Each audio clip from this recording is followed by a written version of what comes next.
Hello दोस्तों, आपका स्वागत है आपके अपने चैनल रेनबो रोशनी में। रेनबो रोशनी में मैं आज से एक नई सीरीज शुरू कर रही हूँ जिसका नाम है geography NCERT series. Geography NCERT series का पर्पस ये है कि लॉकडाउन के बाद काफ़ी सारे बच्चों तक टीचर नहीं पहुँच पा रहे और काफ़ी सारे बच्चों को एजुकेशन नहीं मिल पा रही। तो ये सीरीज़ उन बच्चों की मदद करेगा उन तक एजुकेशन पहुँचाने में। तो ज़्यादा से ज़्यादा इसका फ़ायदा उठाइए। और इस सीरीज़ में पहली बुक जो मैं कवर कर रही हूँ वो है क्लास 6 की NCERT, that is the Earth our habitat. ये नॉलेज एनहांसिंग सीरीज़ भी है, तो अगर आप 6 में नहीं भी है और अगर आपको ज्योग्राफी में इंटरेस्ट है तो भी आप इसे देख सकते हैं। तो शुरू करते हैं ये लेक्चर। तो हमारा जो पहला चैप्टर है एनसीईआरटी का वो है the Earth in our solar system. तो इस चैप्टर को हम इस तरीके से पढ़ेंगे। पहले मैं आपको एनसीईआरटी की जितनी भी टर्मिनोलॉजीज हैं उनसे फेमिलियर कराऊंगी कि वो क्या क्या है और इनका क्या क्या मीनिंग होता है। फिर मैं आपको थ्योरीज बताऊंगी सोलर सिस्टम के ओरिजिन के बारे में, जो थ्योरी हैं कि किस किस तरीके से हो सकता है कि हमारा सोलर सिस्टम ओरिजिनेट हुआ हो। इसके बाद कुछ एडिशनल इन्फॉर्मेशन जो मैंने बाकी सोर्सेज से आपके लिए इकट्ठी की है। इसके बाद मैं एनसीईआरटी के एक्सरसाइज क्वेश्चंस को आपको दिखाऊंगी जो कि इस स्टेज तक पहुंचने तक आप खुद ही सॉल्व करने में कैपेबल होंगे। फिर उसके बाद अपकमिंग वीडियो मेरा किस पे बेस्ड होगा मैं उसके बारे में आपको बताऊंगी। तो आइए शुरू करते हैं। एनसीईआरटी में जो पहली टर्म दी हुई है वो है full moon and new moon. Full moon वो रात होती है जब हमें चांद पूरा दिखाई देता है। चांद की दो सरफेस होती हैं, एक होता है जो अर्थ से हम देख पाते हैं, ये और ये, ठीक है। जो भी इस पूरे सर्कल की जो मैंने यहाँ पे सर्कल दिखाया है, इस पूरे सर्कल का जो इनर पार्ट है, इधर इनर हाफ, वो हम अर्थ से देख पा रहे हैं और अदर हाफ हम अर्थ से नहीं देख सकते, ठीक है। तो जब सन रेज मून पे पड़ती हैं, तो मून उसी लाइट को रिफ्लेक्ट करता है जो कि हम मून लाइट के फॉर्म में देखते हैं। तो जब सन की पूरी सरफेस जितनी भी हमें दिख रही है, जो आधा मून हमें दिख रहा है, वो पूरा अगर इल्यूमिनेटेड हो तो उस टाइम को बोलते हैं फुल मून नाइट, ठीक है। इसके अपोजिट जब ऐसा टाइम जब मून की जो सरफेस हम फेस करते हैं वो मून की डार्क सरफेस हो और इल्यूमिनेटेड सरफेस जहाँ पे सन रेज पड़ रही हैं वो ऑपोजिट साइड पे हो, तो इस नाइट को क्या बोलेंगे? New moon night. तो सन की पूरी साइकिल को दो फेजेस में डिवाइड करते हैं, एक है वैक्सिंग फेज और दूसरा है वैनिंग फेज, ठीक है। जब चांद बढ़ता है, जब चांद का साइज बढ़ता है और जब चांद का साइज कम होता है, ठीक है।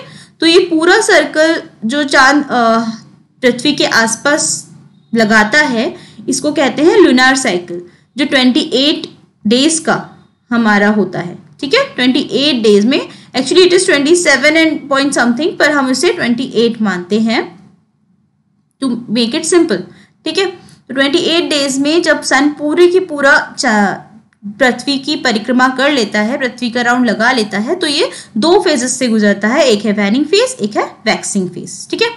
तो इसके अलावा जब 1/4 हमें दिखता है एक क्रेसेंट की शेप का, तो हम इसे क्या बोलते हैं? Waxing crescent. जब वैक्सिंग क्वार्टर, क्योंकि देखो आधा सरफेस मून का ऑलरेडी हमें नहीं दिख रहा, आधे सरफेस में का भी आधा दिख रहा है, इसलिए ऐसे हम बोलते हैं वैक्सिंग क्वार्टर। फिर next is waxing gibbous, then waning gibbous, waning quarter and waning crescent. तो ये हो गया फुल मून और न्यू मून, ठीक है। नेक्स्ट टर्मिनोलॉजी जो आपकी एनसीईआरटी में है वो है celestial bodies, stars and constellations, ठीक है। जो भी हमें स्काई में दिखता है, ठीक है, हमारी अर्थ के एटमॉस्फेयर से बाहर जो भी हम रात को स्काई में देखते हैं वो सब क्या है?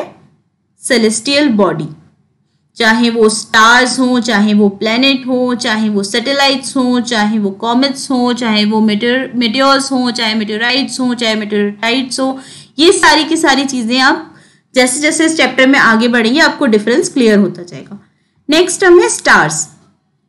स्टार्स, जैसे मैंने आपको कहा, जो भी आप आसमान में देखते हो वो सब क्या है? रात में सेलेस्टियल बॉडीज हैं। तो स्टार्स वो सेलेस्टियल बॉडी हैं जिनकी अपनी ओन हीट होती है और अपनी लाइट होती है। तो जैसे हमारा सन है, दूसरे प्लैनेट्स के लिए इट्स अ स्टार, तो वैसे ही जो ऐसे बड़े स्टार्स होते हैं उनकी अपनी हीट और अपनी लाइट होती है। फिर आते हैं constellations, a group of stars. जब खूब सारे स्टार्स एक साथ मिलके एक रिकॉग्नाइजेबल पैटर्न आसमान में बना दें, ठीक है, तो उसे हम बोलते हैं कॉन्स्टलेशन। तो ऐसा एक फेमस कॉन्स्टलेशन जो सब जानते हैं वो है सप्तऋषि मंडल। देखो, ये जो हमारी ज़ोडिएक साइंस होते हैं, एरीज, टॉरस, इन सब के भी कॉन्स्टलेशंस आसमान में बनते हैं, ठीक है। तो बहुत सारे कॉन्स्टलेशंस हो सकते हैं। फिर आता है पोल स्टार। पोल स्टार को हिंदी में कहते हैं ध्रुव तारा, ठीक है, या फिर इसे इंग्लिश में और बोलते हैं पोलैरिस, या फिर बोलते हैं नॉर्थ स्टार, ठीक है। रीजन इसको नॉर्थ स्टार बोलने का या पोल स्टार बोलने का ये है कि अर्थ का जो नॉर्थ पोल है, अर्थ का जो नॉर्थ पोल है उसके जस्ट ऊपर ये स्टार है, ठीक है। तो जब अर्थ रोटेट होती है तो अपनी एक्सिस पे रोटेट होती है, तो उसका पोल तो कभी भी चेंज नहीं होता है ना, तो इसलिए नॉर्थ स्टार हमेशा वहीं रहता है। तो नॉर्थ स्टार की पोजीशन इज फिक्स्ड, तो इसलिए इसे पोल स्टार कहते हैं। अब पोल स्टार की इंपॉर्टेंस बाकी स्टार से थोड़ी ज्यादा होती है। क्यों? क्योंकि एंशिएंट टाइम में जब हमें डायरेक्शन के लिए हमारे पास कुछ नहीं था, तब पोल स्टार रात में बड़ी बड़ी शिप्स को डायरेक्शन देता था। कैसे? ये देखो, ये है आपका सप्तऋषि मंडल या पोलर बियर, ठीक है। यहाँ पे क्या होता है कि जो इसके पॉइंटर स्टार्स हैं, लास्ट 2 स्टार्स जो हैं पॉइंटर स्टार्स, उनके डायरेक्शन में अगर हम देखें तो ये सीधे कहाँ पे जो सबसे ज्यादा चमकता हुआ तारा हमें दिखेगा, सबसे ज्यादा चमकता हुआ स्टार दिखेगा, वो क्या है? North star. अच्छा, तारे ट्विंकल क्यों करते हैं? ये इसलिए ट्विंकल करते हैं क्योंकि ये हमारे एटमॉस्फेयर से, हमारी अर्थ से बहुत ज्यादा दूर है, और जब तक इनकी लाइट हमारी अर्थ तक पहुंचती है तो इनको बहुत सारे अर्थ के एटमॉस्फेयर की लेयर को क्रॉस करना पड़ता है इस लाइट को, तो थोड़ा सा डिफ्लेक्शन होता है, थोड़ा सा डिफ्यूजन ऑफ लाइट होता है, जिसकी वजह से हमें ये स्टार्स कैसे दिखते हैं? ट्विंकल करते हुए, ठीक है। ओके, तो नेक्स्ट है प्लैनेट्स इन सोलर सिस्टम। हमारे सोलर सिस्टम में कितने प्लैनेट्स हैं? 8। प्लैनेट्स क्या होते हैं? प्लैनेट्स भी सेलेस्टियल बॉडी होती है, लेकिन इनके पास अपनी लाइट या हीट नहीं होती, ठीक है। ये किसकी लाइट से चमकते हैं? फिर कैसे इनमें लाइट आती है? क्यों हम मार्स को रेड प्लैनेट बोलते हैं? क्योंकि ये अपने जो मेन सेंटर स्टार होता है, जैसे कि हमारे सोलर सिस्टम का स्टार है सन, उसकी लाइट को लेकर और उससे रिफ्लेक्ट करते हैं, तो ये होते हैं प्लैनेट्स, और एक पर्टिकुलर ऑर्बिट में घूमते हैं। ऑर्बिट मतलब एक pre defined path around a big star, जिसमें ये पर्टिकुलर जो प्लैनेट है वो घूमे, ठीक है। तो planet circulate the central star in a particular orbit, in a particular predefined path. ऐसा नहीं होगा कि ये इस ऑर्बिट में घूम रहा है, फिर ये चेंज हो जाएगा, फिर वापस चेंज हो जाएगा, तो ऐसा नहीं है, एक पर्टिकुलर ऑर्बिट में घूमता रहेगा, ठीक है। मतलब सोलर सिस्टम में जो सन है उसके पास बहुत बड़ी पावर है, जो ये पूरे की पूरे सिस्टम को बाइंड करके रखता है। अब सोलर सिस्टम क्या होता है? सोलर सिस्टम इंक्लूड करता है सन को, 8 प्लैनेट जो है, फिर उसके बाद दूसरी सेलेस्टियल बॉडीज जो हैं, कौन सी? एस्टेरॉइड्स, मेटेरॉइड्स, ये सारा की सारा मिला के क्या बनता है? एक सोलर सिस्टम। इसका हेड कौन है इस फैमिली का? सन, ठीक है। 8 प्लैनेट्स ये हैं, इनको याद रखने का सीक्वेंस जो एनसीईआरटी में है वो ये है, ठीक है। जब हम सन से दूर जाते हैं तो पहला प्लैनेट जो आता है वो है मरकरी, द स्मॉलेस्ट वन, ठीक है, मरकरी। फिर आता है वीनस, फिर आता है Earth, Mars, Jupiter, Saturn, Uranus and Neptune, ठीक है। तो अगर आप ये सेंटेंस याद कर लेते हैं, my very efficient mother just served us nuts, तो आपको याद हो जाएगा। ऐसे ही एक और एक्रोनाइम है, my very educated mother just showed us 9 planets. इसमें पी भी है क्योंकि पहले प्लूटो को प्लैनेट कंसीडर किया जाता था, तो इसलिए ये पुराना हो गया। अब आप इस वाले को याद कर सकते हैं, ठीक है। हिंदी के बच्चों के लिए, हिंदी मीडियम के बच्चों के लिए ये वाला तरीका है कि अगर आप वेडनेसडे से स्टार्ट करें, वेडनेसडे मतलब बुधवार, तो जो पहला ग्रह आएगा, जो पहला ग्रह होगा वो क्या होगा? बुध ग्रह, ठीक है, वेडनेसडे से स्टार्ट करना है आपको। तो जो पहला ग्रह होगा वो होगा बुध ग्रह, फिर एक ग्रह छोड़ दीजिए, ऑल्टरनेट डेज करने हैं आपको। ठीक है, बुध के बाद अगर एक दिन छोड़ते हो तो कौन सा वार आता है? शुक्रवार, मतलब शुक्र ग्रह, दैट इज वीनस। फिर उसके बाद आपका आएगा रविवार, रवि को आपको अर्थ इक्वेट करना है अर्थ से, तो थर्ड इज अर्थ। फोर्थ जब हम संडे से और आगे बढ़ेंगे तो फिर एक डे छोड़ के आएगा मंगलवार, मंगल मतलब मंगल ग्रह मतलब मार्स। फिर वेंसडे मिस करेंगे तो आएगा थर्सडे मतलब गुरु मतलब बृहस्पति। ठीक है, फिर सैटर्न मतलब शनिवार मतलब शनि। ठीक है, इस तरीके से आप ग्रह याद कर सकते हैं। मंडे को आपको इक्वेट करना है यूरेनस से। तो आपको जो 3 चीजें इसमें याद रखनी है, आपको वेडनेसडे से स्टार्ट करना है, आपको अर्थ को संडे और यूरेनस को मंडे मानना है, और जो लास्ट का बचेगा वो तो है नेपच्यून, तो ये आपको याद रखना पड़ेगा। तो आप इससे सीक्वेंस याद रख सकते हो। ओके, नेक्स्ट है सन। सन क्या है? सेंटर ऑफ द सिस्टम है, इसे हेड ऑफ द फैमिली बोलेंगे यहाँ पे। ये बहुत ही एक्सट्रीमली हॉट गैसेस होती हैं। इसमें क्या होता है? न्यूक्लियर फ्यूजन रिएक्शन होता है, मतलब एक हाइड्रोजन एटम दूसरे हाइड्रोजन एटम से जब कंबाइन होता है तो ये बनाता है हीलियम एटम। ठीक है, और जब ये हीलियम एटम बनता है तो खूब सारी एनर्जी रिलीज होती है। ओके, तो इसलिए सन हमेशा चमकता रहता है। ये जो एनर्जी रिलीज होती है ये हमें इसकी लाइट और हीट के फॉर्म में मिलती है। फिर सन का कोरोना क्या होता है? सन का कोरोना होता है इसका आउटर मोस्ट एटमोस्फियर। सन का जो आउटर मोस्ट एटमोस्फियर होता है वो सन का कोरोना होता है, और ऐसा माना जाता है कि सन का कोरोना रेगुलरली एक्सपैंड हो रहा है। ठीक है, सन हमारे लिए अल्टीमेट सोर्स ऑफ हीट और लाइट है। अच्छा, सन का कोरोना एक्सपैंड होकर ऐसा माना जाता है कि थोड़े टाइम बाद अर्थ को भी इसमें कवर कर लेगा, इसलिए हम मार्स पे लाइफ सर्च कर रहे हैं कि कभी अगर अर्थ पे लाइफ खत्म हो जाती है तो नेक्स्ट हैबिटेबल प्लैनेट हो सकता है कि मार्स हो। ठीक है, okay, next is moon and other satellite. Satellites क्या होती है?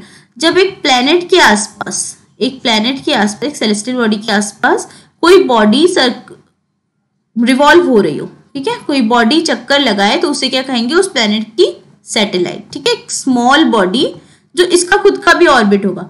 देखो, एक प्लैनेट अपने एक ऑर्बिट में सन के आसपास चक्कर लगाएगा और ये अपने ऑर्बिट में प्लैनेट के आसपास चक्कर लगाएगा। ठीक है, तो 2 तरीके की सैटेलाइट हो सकती है, एक हो सकती है आर्टिफिशियल सैटेलाइट और एक हो सकती है नेचुरल सैटेलाइट। तो हमारे अर्थ की जो नेचुरल सैटेलाइट है वो है मून, और आर्टिफिशियल सैटेलाइट्स जो मैन मेड सैटेलाइट्स होती हैं जो हम भेजते हैं अर्थ से पृथ्वी का सर्कल लगाने के लिए, पृथ्वी का चक्कर लगाने के लिए। ठीक है, ओके, तो next is asteroids and meteoroids. Asteroids क्या होते हैं?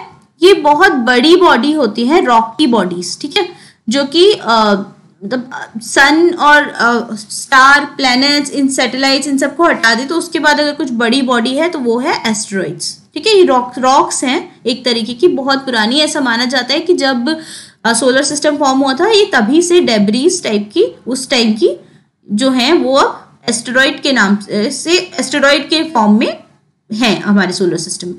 तो जो ऑर्बिट ऑफ मार्स है, जब मार्स का ऑर्बिट खत्म होता है और ऑर्बिट ऑफ जुपिटर शुरू होता है, इसके बीच में बहुत सारे एस्टेरॉइड्स मिलते हैं जिन्हें बोलते हैं हम एस्टेरॉइड बेल्ट। इस पूरे की पूरे जो बेल्ट फॉर्म कर देते हैं ये बहुत सारे एस्टेरॉइड, जिसे एस्टेरॉइड बेल्ट बोलते हैं। पर ऐसा नहीं है कि इसके अलावा एस्टेरॉइड नहीं मिलेंगे, इसके आगे पीछे भी एस्टेरॉइड्स होते हैं, पर ये एस्टेरॉइड बेल्ट में इसकी डेंसिटी ज्यादा हो जाती है, इसका घनत्व ज्यादा हो जाता है। अब मेटेरॉइड्स क्या होते हैं? ऐसी डेब्रीज जो फ्रीली सन के आसपास घूमती रहती हैं, जो कि एस्टेरॉइड से छोटे होते हैं साइज में। ठीक है, एस्टेरॉइड सबसे बड़े, मेटेरॉइड्स उनसे छोटे, ये छोटे पत्थर मान लो। ठीक है, तो इनका ओरिजिन मेटेरॉइड्स किससे बन सकते हैं? या तो एस्टेरॉइड से, नहीं तो एक और चीज होती है जिसे बोलते हैं कॉमेट्स। ठीक है, अब कॉमेट्स क्या है?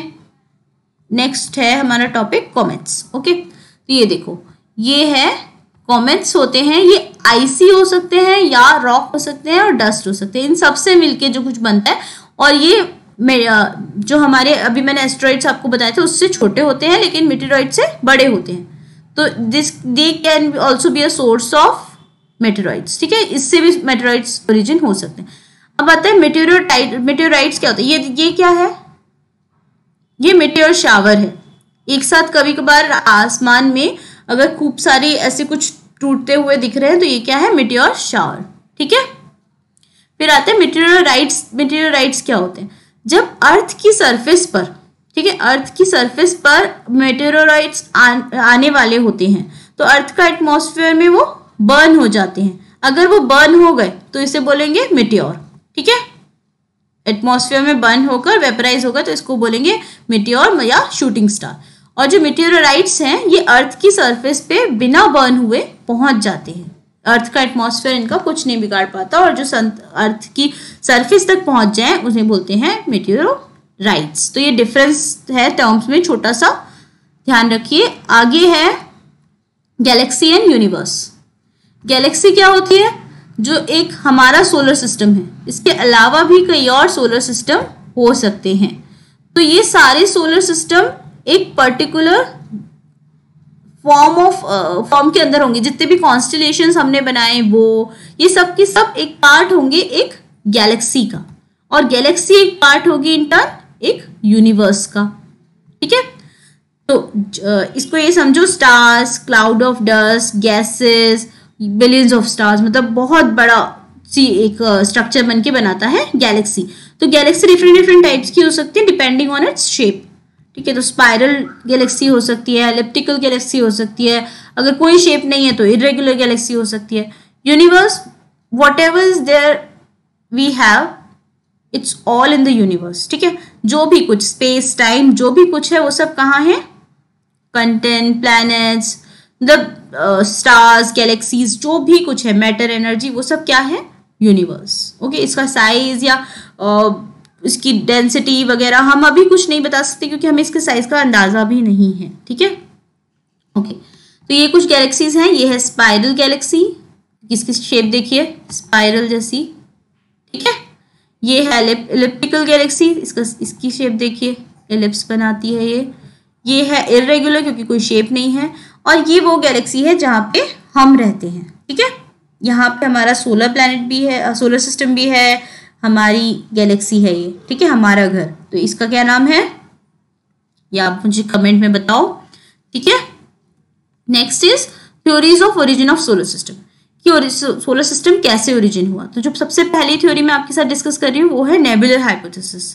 ये पेरे साइमन लैप्लस ने दी थी। इन्होंने एक इमैनुअल कांट नाम के एक साइंटिस्ट हैं, उनकी साइंटिस्ट थे, उनकी गैसियस हाइपोथेसिस को आगे बढ़ाया था। उन्होंने कहा कि पहले आईसी छोटे छोटे से एटम्स थे जो बाद में एक दूसरे से टकरा गए, तो धीरे धीरे इनमें टेम्परेचर बढ़ा और फिर क्या हुआ, एक गैसियस स्ट्रक्चर बना। ठीक है, इस बस यहाँ पर, और इसी से कहीं ना कहीं जाके सोलर सिस्टम फॉर्म हुआ या यूनिवर्स फॉर्म हुआ। ये थी कांट की हाइपोथेसिस। तो नेबुलर हाइपोथेसिस में लैप्लस ने कहा कि ये जो सिस्टम था, ये जो बना था, इसे हम कहेंगे क्या, नेब्यूला। नेब्यूला, ठीक है, नेब्यूला बना था, और उस नेब्यूला के आगे की थ्योरी दी लैप्लस ने नेबुलर हाइपोथेसिस में। इन्होंने क्या बोला कि है ना, पहले डिफ्यूज्ड क्लाउड्स थे जो नेबुला था। ठीक है, फिर वो डेंस हो गए, मतलब ऐसे पहले चारों तरफ फैले हुए क्लाउड्स थे, फिर वो एक जगह समेटने लगे, मतलब डेंसिटी बढ़ गई उनकी, पास पास आने लगे। ठीक है, फिर उसके बाद एक्रीशन डिस्क बनी, वो एक डिस्क में सेट होने लगे, एक डिस्क के फॉर्म में आने लगे। फिर एक स्टेलर सिस्टम बना, मतलब कि एक ऑर्बिट, दूसरा ऑर्बिट, तीसरा ऑर्बिट, और सेंटर में ज्यादा। ठीक है, इस तरीके से, मतलब पूरा की पूरे फिर प्लैनेट्स और इन सब का स्ट्रक्चर बनने लगा। और फिर मास लॉस सेंटर स्टार का, जैसे कि जो हमारा सन हीट अभी निकाल देता है, तो ये मास लॉस हुआ। तो इस तरीके की हाइपोथेसिस लैप्लस ने दी नेबुलर हाइपोथेसिस में। तो इसके कुछ ड्रॉबैक्स थे जो आप देख सकते हो अगर आपको डिटेल में जानने का मन है, पर बेसिक इसका यही है। ठीक है, तो नेक्स्ट जो है ये कुछ पिक्चराइजेशन है उसका, डिफ्यूज क्लाउड्स, फिर डेंस क्लाउड, फिर एक्रीशन डिस्क, फिर स्टेलर सिस्टम एंड फिर मास लॉस। ओके, तो अब नेक्स्ट हाइपोथेसिस जो मैं आपको पढ़ा रही हूँ वो है सुपरनोवा हाइपोथेसिस। ये एफ हॉयल ने दी थी। इन्होंने कहा कि पहले दो बड़े स्टार्स थे। ठीक है, एक जाइंट स्टार था और ये है हमारा प्रिमिटिव सन, पहले का सन। सन हमारा छोटा सा था और ये जाइंट स्टार बहुत ज्यादा बड़ा था। इन दोनों में साथ साथ में न्यूक्लियर रिएक्शन स्टार्ट हुआ। ठीक है, न्यूक्लियर रिएक्शन जो मैंने अभी आपको बताया था, हाइड्रोजन एटम मिलके हीलियम एटम बनाएंगे और बहुत सारी एनर्जी रिलीज होगी। तो इस एनर्जी की वजह से जो बड़ा स्टार था जाइंट स्टार, उसमें जो रेट ऑफ रिएक्शन था वो फास्ट था। उसने अपनी जल्दी अपनी सारी की सारी हाइड्रोजन को खत्म करना शुरू कर दिया। तो उसकी वजह से क्या हुआ, एक दिन बहुत बड़ा ब्लास्ट जैसा हुआ। ठीक है, बहुत बड़ा ब्लास्ट हुआ जिससे इसकी जो आउटर सरफेस थी वो सारी की सारी हमारे प्रिमिटिव सन के आसपास आकर इकट्ठी हो गई और जो न्यूक्लियस था वो कहीं दूर फेंक गया। The giant star exploded and dust of giant star covered the sun, हमारे प्रिमिटिव सन के आसपास आ गई। और ये जो डस्ट थी, ये जो डस्ट बनी, उससे क्या बन गया हमारा सोलर सिस्टम। ठीक है, dust form planets of sun and nucleus of giant star was thrown away. ठीक है, तो इस तरीके से हॉयल ने बताया कि सुपर सोलर सिस्टम फॉर्म हुआ था। सोलर सिस्टम के बाद जो नेक्स्ट थ्योरी आई वो थी big bang theory, the most acceptable theory of universe. इसने कहा कुछ नहीं था, पहले डार्क था, डार्क मैटर, सिर्फ डार्क मैटर जो अभी हमें काला दिखता है वो। फिर धीरे धीरे जो सब एटॉमिक पार्टिकल्स होते हैं, जैसे कि अभी हम प्रोटॉन न्यूट्रॉन की बात करें तो उनसे भी छोटे, जिनसे प्रोटॉन न्यूट्रॉन बनते हैं, इतने छोटे, ठीक है, बहुत माइन्यूट पार्टिकल्स, वो आपस में टकराए, थोड़ा सा मतलब बड़े हुए, फिर एक क्वार्क का फॉर्मेशन हुआ, ये मतलब न्यूट्रॉन प्रोटॉन से भी छोटा, आप सोचो। फिर उससे एक एंटी क्वार्क बना, फिर इस तरीके के फॉर्म हुआ। ठीक है, एक पहला इलेक्ट्रॉन, फिर इलेक्ट्रॉन के एंटी इलेक्ट्रॉन बने, मतलब पॉजिट्रॉन बने, फिर धीरे धीरे प्रोटॉन, न्यूट्रॉन, मेसॉन। देखो, जब मैटर फॉर्म हो रहा था तब एक फेज आया जब लाइट आई। ठीक है, तो बहुत टाइम तक ये लाइट फेज ही रहा, पर जब मैटर एक्चुअली विजिबल स्टेट में आया, जब मैटर दिखने लगा, ठीक है, तो वो स्टेट आने में बहुत साल लग गए। बहुत टाइम तक बस लाइट एलिमिनेट हुई लेकिन मैटर दिख नहीं रहा था कि बना क्या। ठीक है, तो फिर जब ये मैटर दिखने लगा, बड़ा हुआ, तो पहला एटम जो बना था वो कौन सा था, हाइड्रोजन एटम। फिर ड्यूटेरियम, हीलियम, लिथियम, ऐसे इनिशियल गैसेस और एटम्स फॉर्म होने लगे। ठीक है, फिर धीरे धीरे ऐसे जब ये आपस में टकराने लगे, फिर कुछ बड़ा एटम बना, और इस थ्योरी के हिसाब से हमारा यूनिवर्स इसलिए कंटिन्यूअसली क्या हो रहा है, एक्सपैंड होता जा रहा है और आगे भी एक्सपैंड होता जाएगा। तो ये डार्क मैटर धीरे धीरे कम हो जाएगा और रोशनी धीरे धीरे बढ़ जाएगी। इस थ्योरी को जो बाकी थ्योरी जो कॉस्मिक रेडिएशंस वगैरह का डिटेक्शन हुआ, उसने इसको सपोर्ट किया। और किसने, आइंस्टाइन थ्योरी ऑफ रिलेटिविटी ने भी इसको सपोर्ट किया। तो बिग बैंग थ्योरी सबसे ज्यादा एक्सेप्टेबल थ्योरी है। ओके, तो अब ये कुछ अदर सोर्सेज इंफॉर्मेशन है। मरकरी को कहते हैं स्विफ्ट प्लैनेट, क्योंकि ये इतना छोटा है कि अराउंड 82 डेज में सन का चक्कर लगा लेता है, इसलिए स्विफ्ट प्लैनेट है। ठीक है, और फिर वीनस को कहते हैं अर्थ का ट्विन, क्योंकि ये साइज में अर्थ के बराबर है, पर बस साइज में ही अर्थ के बराबर है, ना यहाँ पे पानी है, ना यहाँ पे एटमॉस्फेयर है, ना यहाँ पे लाइफ है। ठीक है, अर्थ को कहते हैं ब्लू प्लैनेट, क्योंकि 71% of earth is covered with water. Mars को कहते हैं रेड प्लैनेट, क्योंकि ये it looks red in colour. ठीक है, फिर है जुपिटर को कहते हैं जाइंट प्लैनेट, सबसे बड़ा प्लैनेट है जुपिटर, इसलिए जाइंट प्लैनेट। सैटर्न प्लैनेट को कहते हैं रिंग्ड प्लैनेट, क्योंकि इसके आसपास सबसे ज्यादा रिंग्स हैं। इसके अलावा 3 और प्लैनेट्स के आसपास रिंग्स हैं। वो प्लैनेट्स कौन से हैं, लास्ट के 4 प्लैनेट्स। ठीक है, first 4 and last 4 when we go away from sun, तो लास्ट 4 जो प्लैनेट्स हैं वो रिंग्ड प्लैनेट्स हैं। तो इनका नाम आप मुझे बताओगे कौन कौन से हैं। अर्थ के 2 तरीके के मूवमेंट हो सकते हैं। नेक्स्ट, एक होता है रिवोल्यूशन और एक होता है रोटेशन। जब अर्थ सन के आसपास घूमे तो उसे क्या कहेंगे, रिवॉल्यूशन। लेकिन जब अर्थ अपनी ही एक्सिस पे चक्कर लगाए तो उसे क्या कहेंगे, रोटेशन। ठीक है, इस 2 तरीके के मूवमेंट को हम आगे के लेक्चर में पढ़ेंगे। फिर नेक्स्ट है कुपर बेल्ट। कुपर बेल्ट क्या होता है, जैसे हमने एस्टेरॉइड बेल्ट पढ़ी थी, अगर हम नेपच्यून के एरिया से भी बाहर चले जाएं, मतलब नेपच्यून का ऑर्बिट के भी बाहर जाएं, तो बहुत सारी आइसी रॉक्स की एक बेल्ट बन जाती है, जैसे एस्टेरॉइड बेल्ट है वैसी नेपच्यून के बाहर एक और बेल्ट बन जाती है जिसे कहते हैं कुपर बेल्ट। ठीक है, आईसी ऑब्जेक्ट है क्योंकि इतनी दूर तक सन की रेस का इफेक्ट थोड़ा कम हो जाता है, सन की हीट कम हो जाती है। प्लैनेट्स को दो तरीके के प्लैनेट्स में डिवाइड कर सकते हैं, एक होता है टेरेस्ट्रियल प्लैनेट और दूसरा होता है जोवियन या गैसियन प्लैनेट। टेरेस्ट्रियल प्लैनेट मतलब जो फर्स्ट 4 प्लैनेट है उन्हें कहते हैं टेरेस्ट्रियल प्लैनेट। इनमें लैंड सरफेस है, ठीक है, लैंड बाइंड करके रखता है न्यूक्लियस इसका। जबकि गैशियस प्लैनेट में डेंसिटी कम है और गैशियस फॉर्म में है उनका आउटर स्ट्रक्चर, तो इनका साइज भी इसलिए ज्यादा बड़ा है। ठीक है, वेनस एंड यूरेनस, एक खासियत है वेनस और यूरेनस की कि ये दोनों अपनी एक्सिस पे क्लॉकवाइज डायरेक्शन में घूमते हैं, जबकि बाकी प्लैनेट्स अपनी एक्सिस पे एंटी क्लॉकवाइज डायरेक्शन में घूमते हैं। ठीक है, और सारे ही planet, all 8 planet solar system में सन के आसपास कैसे चक्कर लगाते हैं? Anticlockwise. ठीक है, एंटी क्लॉकवाइज डायरेक्शन में चक्कर लगाते हैं। फिर मतलब वेस्ट टू ईस्ट अगर हम बोलें, ठीक है, इस तरीके से। फिर पेरीहेलियन एंड एपिहेलियन क्या होता है? पेरीहेलियन मतलब ऐसा टाइम जब अर्थ, अगर मैं इसे अर्थ बोलूं, अर्थ सन से सबसे ज्यादा दूर हो तो इस टाइम को बोलते हैं एपहेलियन, दिस थिंग। ठीक है, एपहेलियन। और जब सबसे ज्यादा पास हो, ये फेज जब अर्थ यहाँ और सन यहाँ, ये डिस्टेंस क्या हो जाएगा? सबसे ज्यादा कम। जब सबसे ज्यादा कम हो तो उसे कहेंगे पेरिहेलियन। ठीक है, वेनस को क्या बोलते हैं? मॉर्निंग स्टार या इवनिंग स्टार भी कहते हैं। क्यों कहते हैं ये भी आप मुझे बताओगे। नेक्स्ट ये एनसीईआरटी के क्वेश्चन है, आई थिंक ये विजिबल ज्यादा नहीं होगा, मैं पढ़ के सुना देती हूँ। पहला है how does a planet differ from a star. ये आपको पता है कि स्टार की अपनी हीट और अपनी लाइट होती है, जबकि प्लैनेट की अपनी लाइट नहीं होती। ठीक है, फिर उसके बाद what is meant by solar system. Solar system ये मैं आपको एक्सप्लेन कर ही चुकी हूँ कि सोलर सिस्टम में क्या क्या आता है। Sun, asteroids, meteoroids, planets, satellites, सारी चीजें। Name all the planets according to their distance from the sun. इसकी तो आपको ट्रिक भी याद है, ये आप बता सकते हो।